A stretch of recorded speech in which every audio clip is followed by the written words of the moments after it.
G'day and welcome to another video with Better Pics. Hope this finds everyone well. Today I wanted to create a video just on how to refine your images using local adjustments as opposed to global adjustments. So just a very quick definition of the difference between local and global adjustments.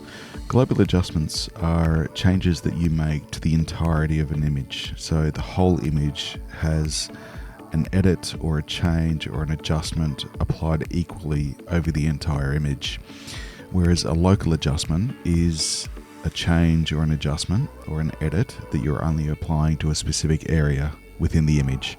So it just means that with local adjustments, you might identify a part of the image that requires just a little bit of a change or an edit, but the rest of the image doesn't require that edit. So it's just a way of applying changes specifically to certain parts of the image. Now, there's definitely a place, no matter what image you're working on or what edits you're applying, for both global and local adjustments.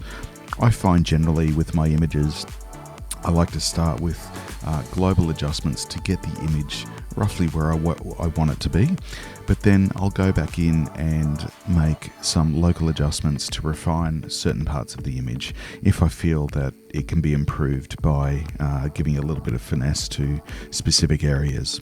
Of course, as with any editing, it's entirely up to your taste on what you want to do and how you want to work with your specific image, and of course what the image needs.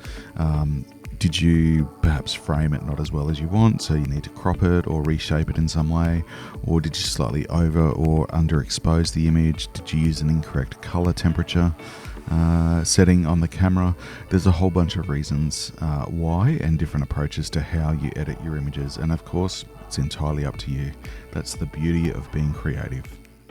So we're just going to have a look at three different images. So first image is a sunset image over Surfers Paradise on the Gold Coast. Second image is a waterfall up on the Gold Coast hinterland, and the third one is another waterfall up on the Gold Coast hinterland. And you can see between the two waterfall images, even though they're both rainforest and waterfalls, are quite different. And obviously the nighttime image as well is quite different, as you can see. All three present their own challenges when it comes to editing. All three were shot manually, I think on different cameras. And from my perspective, I think they just require different approaches to their editing, and certainly different areas of the image that don't just, I guess they won't just work with a global adjustment that's the same for each image. There's definitely specific adjustments that we need to make. So what I am going to do though is start with just some global adjustments applied to all three images equally, and that's going to get me to a starting point, and then I'll go into each image and edit them specifically. So as always, I shoot raw. I tend to shoot with a fairly flat profile, so I'm just going to add a little bit of contrast in there, maybe about plus 25, 26, and that's going to just help bring back a little bit of contrast. I'm also going to add some vibrance and saturation, which is a fairly normal thing for me. So about plus 20 vibrance and maybe plus 8 or 10 saturation, just to bring a little bit more color intensity back into the image. I'm also going to just add a little bit of exposure, because I think all three images could do with an increase in brightness, and I'm just going to reduce the highlights, as I think for all three images there's also brighter areas that with that increase in exposure we'll maybe see a little bit of loss of detail or clipping of highlight detail. I'm going to head over to sharpening, and for now I'm just going to apply a broad sharpen, but I'll go in and refine that a little bit specific to each image, because they were all shot on different cameras and different lenses. And of course a little bit of masking as well. I don't want the sharpening to be applied to all of the image, so just holding down my Alt key and adjusting that mask so that I see only the edge or sharp parts of the image, or anything with an edge has the sharpening applied. I'm also going to head down to remove chromatic aberration. This is a standard one that I always make sure is checked. As with most lenses today, you will get some color fringing or chromatic aberration, as it's technically known, and I just want to make sure that that's taken care of, so I always just take care of that. Excellent. Let's go through and have a look. So, yep, looking a little bit better than what it was, still a long way from where I want it to be. Waterfall on the hinterland and waterfall on the hinterland. I'm actually going to just reduce the exposure of that and the highlights a little bit further. You can see immediately we have that detail brought back into the waterfall, which is definitely the brightest part of the image. If we just hover our mouse over, actually we can see that the RGB values are 197, 231 and 251, so they're definitely in the upper part of the brightness values, keeping in mind that these are normally between 0 and 255. Moving down to the bottom rainforest image, again that waterfall is up around the 235, 227, 234, so certainly a brighter end of the scale. Just going to drop those highlights back a little bit more, and you can see we've just got a little bit of texture nicely in that waterfall as well, so a little bit more detail of the water there, which is never a bad thing. Alright, moving back up to that Gold Coast image, now I'm going to start to make global adjustments specific to each image. So I started making global adjustments to all three, and I'm just going to make further refined adjustments to each image, still with a global adjustment. So I feel like this image is just a little bit bright, so I'm just going to increase the exposure and again back off the highlights a little bit, maybe back off the exposure a little bit. And you can see the lighting on the buildings is quite warm, so I overall, and even in the sky it's quite warm. I just want to reduce that color temperature a little bit. You see a lot of images with very different color temperature that have been shot at night, so buildings at night. So I tend to just like to keep the color temperature fairly cool. I find it gives a crispness to the images, and gives a beautiful blue tone in the sky as well. Now there's a bit of cyan there, so I'm just going to increase that cyan just a little bit. Sorry, yep, a little bit of increase that magenta a little bit. And yep, that's looking pretty good. So if we have a look at that close-up of the buildings, yep, I'm pretty happy with that. And we'll just go back to zooming out. So that's certainly much better than how it was before. Might just warm that up just a tiny bit. There we go. Lovely image at night, beautiful movement in the clouds and reflection on the wet sand there. Excellent. All right, so moving down to this waterfall image, you can see the color is definitely off a little bit, and we just need to make some adjustments there. So I'm just going to start by warming up the color temperature a little bit, just to bring it back to what I think would have been more realistic, and just to make a slight tint adjustment there. So a little bit more magenta. You can see those rocks and those leaves, and the tree trunk here is starting to look a little bit more realistic to the area or the image for what it would have looked like in real life. Just going to make a little bit of an exposure adjustment there. I just want to drop it down. Now this might look a little bit dark, but I just want to drop that down because I'm going to make allowances for the local adjustments that I'm going to be applying to this image. So I'm just going to drop that exposure just a little bit. And moving down to the bottom rainforest image, you can see there's a natural highlight over that water to begin with, which was just how the light was on the day. So I really want to maximize on that because I find this really interesting, and also the texture of the rock there. So again, I'm just going to drop the exposure just a little bit in preparation for the local adjustments that I'm going to make. So I'll just drop that a little bit further. And we can see that we've got some nice texture there in the and movement in the water as well, which I think is going to really be standing out quite beautifully once we've finished with this image. All right, moving back up to our nighttime image. First thing that I probably want to do is just increase the brightness of this large dark sand area just down the bottom. So I'm going to go over to our adjustment brush. Shortcut is K. And I'm just going to make a new adjustment, and I'm going to just increase the exposure by plus 25. You can see I've got a fairly soft brush there, and a brush size that would work well for the task at hand. So you can see just by painting in that sand at the bottom there with that brush, I've been able to increase the exposure just a little bit and certainly highlight the reflection of the color in the clouds on the sand just that little bit more, and that's a great adjustment just initially. So this is a really good way to create your local adjustments with your adjustment brush. As I've mentioned in previous videos, there's a whole bunch of options of what we can do: texture, tint, exposure, contrast, highlights, shadows, whites, blacks, texture, clarity, dehaze, saturation, sharpness, noise reduction, and obviously the rest of them there as well. Now from here, there's just some specific other adjustments that I want to make. So I'm going to back my exposure back to 0, and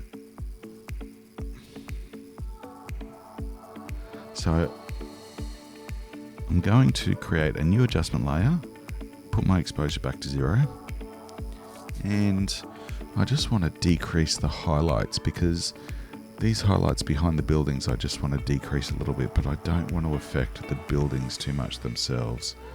So I'm just going to very gently, you can see that's just slightly decreased the exposure of the sky,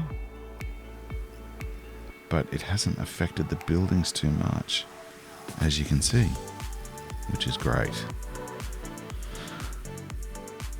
Now I'm going to make another new adjustment. I'm going to remove that reduction of the highlights back to 0. You can actually just double click and that will reset itself. And I just want to remove a little bit more of that warmth from within the buildings. So I'm just going to drop the temperature down, -20. Maybe reduce my brush size just a little bit. And I'm just going to put a very specific brush across that building. Now if I click on mask, you can see that it's been applied not only to the buildings but to the sky. So we maybe just want to remove some of that adjustment. So if I click on the erase while that adjustment layer is clicked, I can actually remove that adjustment from specific areas, and I'm just going to refine my brush a little bit. And if I paint, you can see I've still got that mask activated. I'm actually removing that color temperature adjustment that I made to those buildings from the sand. And I'm going to do the same. I'm going to feather that a little bit more. I'm going to do the same for the sky. And this just allows me to remove that cooling effect that I applied from some of the sky. Because for this particular image, I don't actually want to have it affecting all of it. Of course, you can zoom in and really get in with a fine brush and remove or add more adjustment to the image.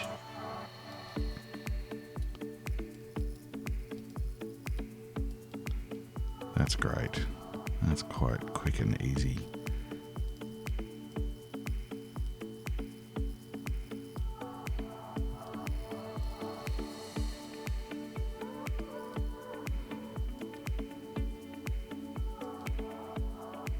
Quite a simple masking. Oh, I've accidentally just removed some of that adjustment from the building, so I can just click on add and add it back in. There we go. And click on erase again and remove that adjustment from around those buildings. Now you can make your mask color any color you like. Mine is obviously set to pink right now, but if you just click on that little swatch of color, you can make it whatever you want. My suggestion is to make it a color that really stands out relative to the image, so maybe that sort of color works a little bit better. Alright, I'm going to turn that mask off, and you can see now if I make those temperature adjustments, it's really only affecting those buildings. Now I don't want it to stand out looking really obvious. I want it to work with the image. So keeping it natural looking as much as possible is always important. So I tend to use the term season to taste. Make micro adjustments until you achieve the look that you're after, but always keep in mind that it's very easy to go too far. Now I'm actually going to come back to my global adjustments and just make a little bit more of a refinement, a little bit more contrast. Now that I've got the exposure and color of the whole image or specific areas of the image in line with each other, I can come back and refine it in the global adjustments. And those adjustments again will affect the entire image. So that's worth considering, that you may want to revisit this image. Let's have a look at the before and after. Much better. There's probably a few other changes that I would make, but I'm pretty happy with where it's at for now. It's certainly a far better looking image, better colours, better tonal range, and better exposure than what I started with. So that's a great example of using local adjustments as well as global adjustments on an image, but local adjustments to refine the colour and exposure or brightness of specific areas of the image. And it just helps you to refine those images that little bit more. With global adjustments, you'll absolutely achieve some great results, but refining your images that little bit more with local adjustments will certainly help to take your images to the next level. Now, one other adjustment that I'm going to make, I'm going to go up to the Hue Saturation and Luminance. I'm just going to reduce the brightness of that blue a little bit more because I want to bring that blue, that beautiful blue that we've got in the sky, just out that little bit more. I'm also going to make a hue adjustment. I just want to change the nature of that blue just a tiny bit, and I'm also going to increase the saturation of that blue. Yep, that looks great. So overall, I'm really happy with that image. The last thing that I'm going to do is just to go in and make some noise reduction adjustments, because there is a little bit of noise in the shadows there, as you can see. Now, with noise reduction, you don't want to go overboard, because the more noise reduction that you apply, the more loss of detail you'll see. So again, it's a season to taste approach. I generally just like to put a little bit of noise reduction. I find that when printing, the noise is never as bad as it actually looks on screen, generally speaking.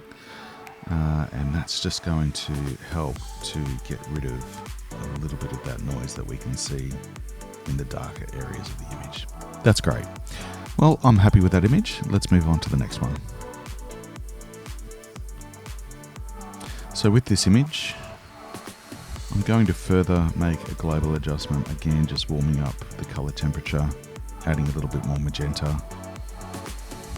You can see if we go back to the starting image, it's very cold looking, whereas now we've got those colors back to what we would expect to see in a rainforest. That looks really natural to me, and it absolutely looks the way that it looked when I was there. And certainly with the image, these are only global adjustments, so this was what the lighting was actually like. Alright, let's go back into our adjustment brush, shortcut K, and we can start to look at what options we have. In fact, before we do that, we're going to go back to exposure, and I'm just going to drop that exposure a little bit more. There we go. And you'll see why. What I tend to do nowadays with editing is I drop my exposure overall, and then I paint in an increase in exposure to specific areas. And I just find that this gives me a little bit more flexibility and control. So with my adjustment brush selected, I'm going to zero out the previous adjustments that I had, and I'm just going to increase the exposure to +25, increase my brush size a little bit down on the bottom right hand corner there, and I'm just going to start to increase the brightness. You can see it's only a very slight adjustment, very small amount. I'd rather make many slight adjustments than one big adjustment or two big adjustments in a go. I just find that this allows me to refine the image at a sort of pace that allows me to really feel like I've got control over the process, rather than having to make an adjustment, undo the adjustment, because it's too much in one go. So you can see I'm just making very refined adjustments to certain areas. There's a few shadow areas that I just want to give attention to, so I'm going to reduce the size of my brush, keep that feather up to 100%, and I'm going to go into these shadow areas and just start to look at what detail I can pull out.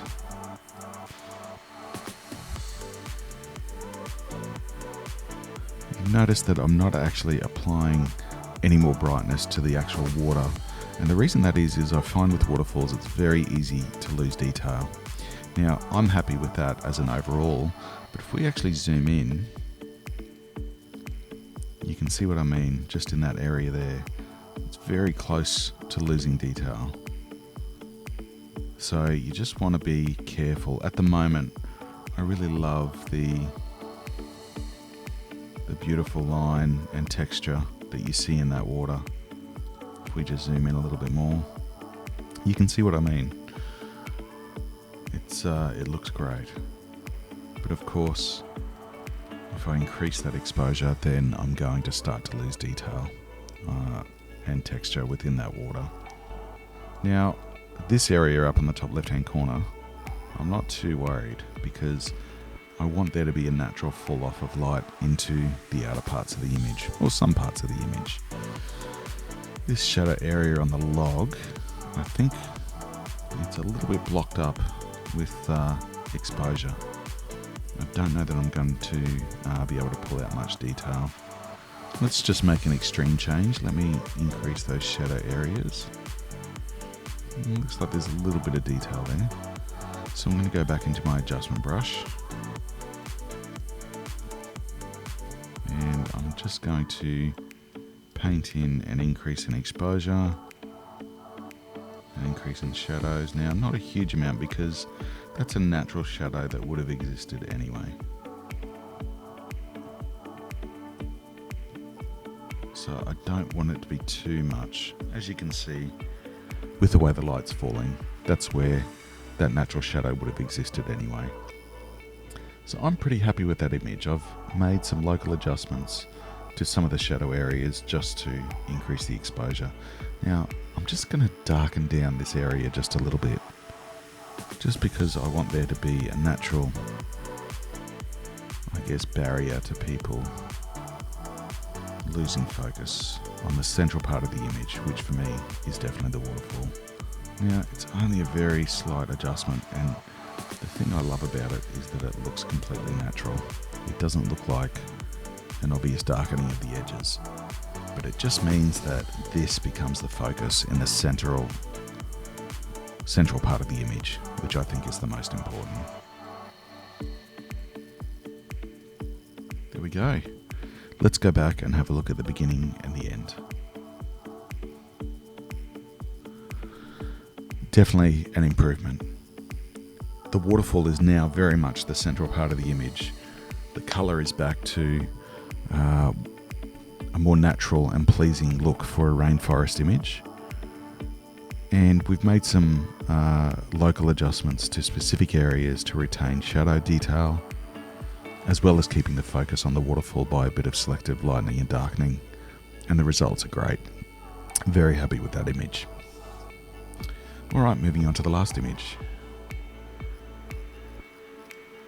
You can see we've made some global adjustments there. And the colour and look of the image is looking great. Very happy with it so far.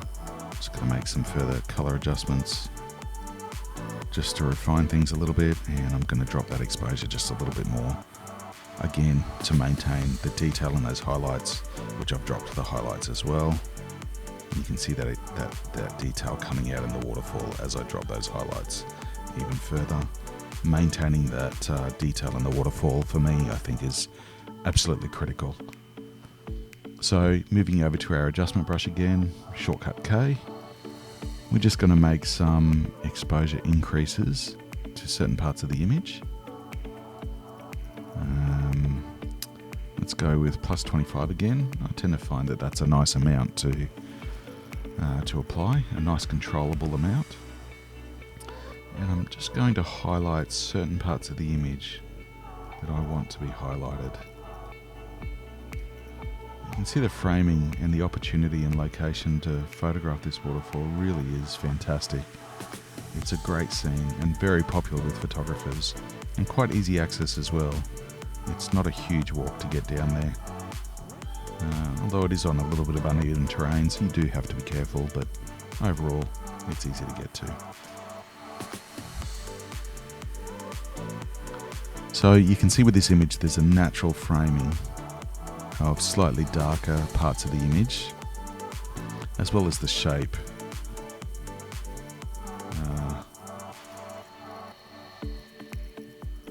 The shape of the trees that are surrounding the waterfall, and certainly the way that I've framed it in camera as well. I haven't actually cropped anything in this image. This is how it was photographed. So I think the image is quite interesting. We've got some beautiful texture in the waterfall there, and we've got some lovely mist down the bottom here, which I'm just going to highlight that a little bit more.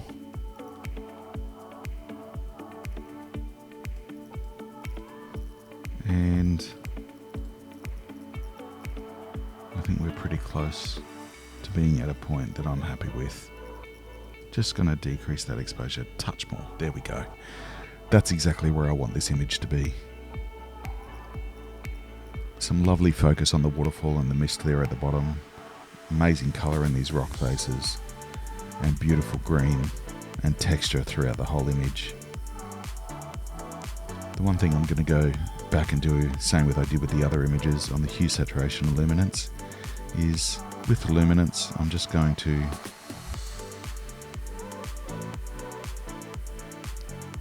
drop the greens or increase the greens just a little bit and add a tiny bit of saturation. You do have to be very careful with greens that you don't oversaturate and you start to see blocking of the colours.